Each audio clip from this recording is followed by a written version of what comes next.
राधे राधे, जय श्री कृष्ण। प्यारे दोस्तों, धार्मिक कथाएं चैनल में आपका हार्दिक स्वागत है। दोस्तों, आज मैं अपनी वीडियो में आपके लिए लेकर आई हूँ निर्जला काशी व्रत कथा। दोस्तों, निर्जला एकादशी हर साल ज्येष्ठ मास के शुक्ल पक्ष में आती है। काशी व्रत जगत के पालनहार भगवान विष्णु को समर्पित है। इस दिन भगवान विष्णु व माता लक्ष्मी की विधिवत पूजा का विधान है। जैसा कि नाम से स्पष्ट है, निर्जला काशी व्रत बिना अन्न व जल के किया जाता है। निर्जला काशी व्रत कठिन व्रतों में से एक है। मान्यता है कि निर्जला काशी व्रत करने से सभी 24 एकादशियों व्रत का फल मिलता है। इस साल निर्जला काशी पर रवि योग का शुभ संयोग बन रहा है।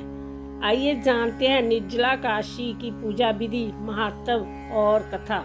निर्जला काशी पर सूर्योदय से पूर्व उठकर स्नान आदि से निवृत्त होकर स्वस्य वस्त्र धारण करें। इसके बाद पूजा स्थल को साफ करें। व्रत का संकल्प ले। भगवान विष्णु का गंगा जल से अभिषेक करें।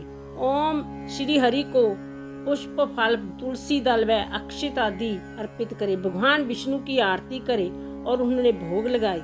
निर्जला काशी व्रत से सभी एकादशियों का फल प्राप्त होता है।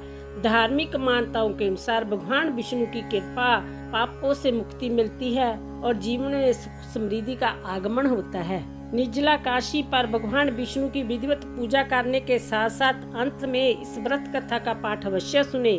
पाठ सुनने से ही व्रत का पूर्ण फल मिलता है।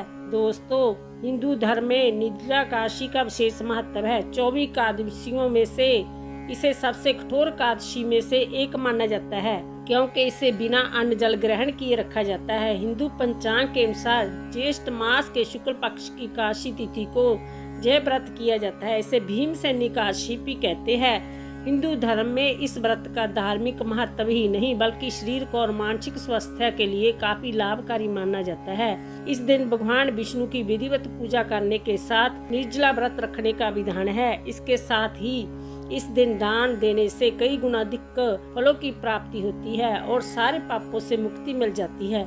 इस दिन विष्णु जी, माँ लक्ष्मी की विधिवत पूजा करने के बाद व्रत कथा अवश्य सुननी चाहिए। इससे आपको पूजा का पूर्ण फल प्राप्त होगा। आइए जानते हैं निर्जला काशी की पूर्ण कथा। भीमसेन व्यास जी से कहने लगे कि हे पितामह, भ्राता युधिष्ठिर, माता कुंती, द्रौपदी, अर्जुन, नकुल और सहदेव आदि सब काशी का व्रत करते हैं, परंतु महाराज मैं उनसे कहता हूँ, भाई मैं भगवान की शक्ति पूजा आदि तो कर सकता हूँ, दान भी दे सकता हूँ, परंतु भोजन के बिना नहीं रह सकता। इस पर व्यास जी कहने लगे कि हे भीमसेन, यदि तुम नरक को बुरा और स्वर्ग को अच्छा समझते हो तो प्रति मास की दोनों एकादशियों को अन्न मत खाया करो। भीम कहने लगे कि हे पितामह, मैं तो पहले ही कह चुका हूँ कि मैं भूख सहन नहीं कर सकता। यदि वर्ष भर में कोई एक ही व्रत हो तो वो मैं रख सकता हूँ, क्योंकि मेरे पेट में विरक नाम वाली अग्नि है, सो मैं भोजन किए बिना नहीं रह सकता। भोजन करने से वह शांत रहती है, इसलिए पूरा उपवास तो क्या, एक समय भी बिना भोजन के लिए रहना कठिन है।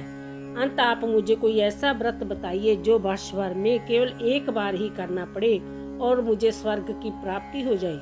श्री व्यास जी कहने लगे कि हे पुत्र, बड़े बड़े ऋषियों ने बहुत शास्त्र आदि बनाए हैं जिनसे बिना धन के थोड़े परिश्रम से ही स्वर्ग की प्राप्ति हो सकती है।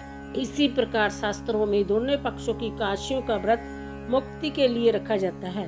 व्यास जी के वचन सुनकर भीमसेन नरक में जाने के नाम से भयभीत हो गए और कांप कर कहने लगे कि अब क्या करूं? मास में 2 व्रत तो मैं कर नहीं सकता।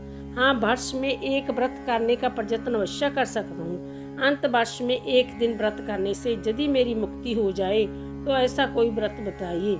यह सुनकर व्यास जी कहने लगे कि विश्व और मिथुन की संक्रांति के बीच ज्येष्ठ मास के शुक्ल पक्ष की जो एकादशी आती है उसका नाम निर्जला है। तुम उस एकादशी का व्रत करो।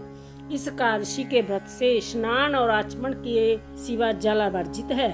आचमन में 6 मास से अधिक जल नहीं होना चाहिए, अन्यथा वह मद्यपान के सदृश हो जाता है। इस दिन भोजन नहीं करना चाहिए, क्योंकि भोजन करने से व्रत नष्ट हो जाता है। यदि एकादशी को सूर्योदय से लेकर द्वादशी के सूर्योदय तक जल ग्रहण ना करे तो उसे सारी एकादशियों के व्रत का फल प्राप्त होता है। द्वादशी को सूर्योदय से पहले उठकर स्नान आदि करके ब्राह्मणों का दान आदि देना चाहिए। इसके पश्चात भूखे और पात्र ब्राह्मण को भोजन कराकर फिर आप भोजन कर लेना चाहिए। इसका फल पूरे 1 वर्ष की पुण्य काशियों के बराबर होता है। व्यास जी कहने लगे कि हे भीमसेन, जब मुझको स्वयं भगवान ने बताया है, इस काशी का पुण्य समस्त तीर्थों और दानों से अधिक है। केवल एक ही दिन मनुष्य निर्जला रहने से पापों से मुक्त हो जाता है।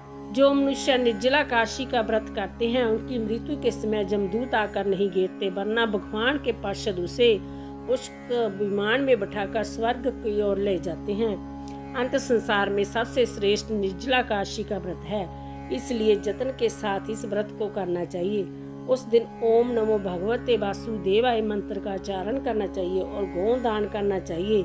इस प्रकार व्यास जी की आज्ञा अनुसार भीमसेन ने इस व्रत को किया। इसलिए इस काशी को भीमसेनी या पांडव अगादशी भी कहते हैं। निर्जला व्रत करने से पूर्ण भगवान से प्रार्थना करें कि हे भगवान, आज मैं निर्जला व्रत करता हूँ, दूसरे दिन भोजन करूँगा। मैं इस व्रत को श्रद्धा पूर्वक करूँगा। अंत आपकी कृपा से मेरे सब पाप नष्ट हो जाए। इस दिन जल से भरा हुआ एक घड़ा वस्त्र से ढककर स्वर्ण सहित दान करना चाहिए। इस दिन जल से भरा हुआ एक घड़ा वस्त्र से ढककर स्वर्ण सहित दान करना चाहिए। जो मनुष्य इस व्रत को करते हैं, उनको करोड़ों फल सोने के दान का फल मिलता है। और जो इस दिन यज्ञ आदि करते हैं, उसका फल तो वर्णन ही नहीं किया जा सकता। इस काशी के व्रत से मनुष्य विष्णु लोक को प्राप्त होता है। जो मनुष्य इस दिन अन्न खाते हैं, वह चंडाल के समान होते हैं, वह अंत में नरक में जाते हैं। जिसने निर्जला काशी का व्रत किया है, वह चाहे ब्राह्मण हत्या हो, मद्यपान करता हो, चोरी की हो या गुरु के साथ द्वेष किया हो, मगर इस व्रत के प्रभाव से स्वर्ग जाता है। हे कुंती पुत्र, जो पुरुष या स्त्री श्रद्धापूर्वक इस व्रत को करते हैं, हे कुंती पुत्र, जो पुरुष या स्त्री श्रद्धापूर्वक इस व्रत को करता है, उन्हें अग्रलिखित कर्म करने चाहिए। प्रथम भगवान का पूजन, फिर गोदान, ब्राह्मणों को मिष्ठान या दक्षिणा देनी चाहिए। जल से भरे कलश का दान अवश्य करना चाहिए। निर्जला के दिन अन्न, वस्त्र, जुत्ती आदि का दान भी करना चाहिए। जो मनुष्य भक्ति पूर्वक इस कथा को पढ़ते या सुनते हैं, उसे निश्चय ही स्वर्ग की प्राप्ति होती है। बोलो राधे राधे, बोलो विष्णु भगवान की जय, बोलो माता लक्ष्मी की। कृष्ण गोविंद हरे मुरारी, हे नाथी नारायण वासुदेवा। श्री कृष्ण गोविंद हरे मुरारी, हे नाथ नारायण वासुदेवा।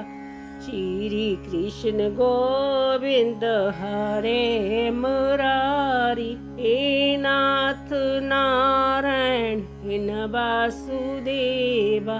श्रीमन नारायण नारायण हरि हरि, लक्ष्मी नारायण नारायण हरि हरि, बद्री नारायण नारायण हरि हरि, जपमन नारायण नारायण हरि हरि, जपमन नारायण नारायण हरि हरि, भजमन नारायण नारायण हरि हरि, बद्री नारायण नारायण हरि हरि।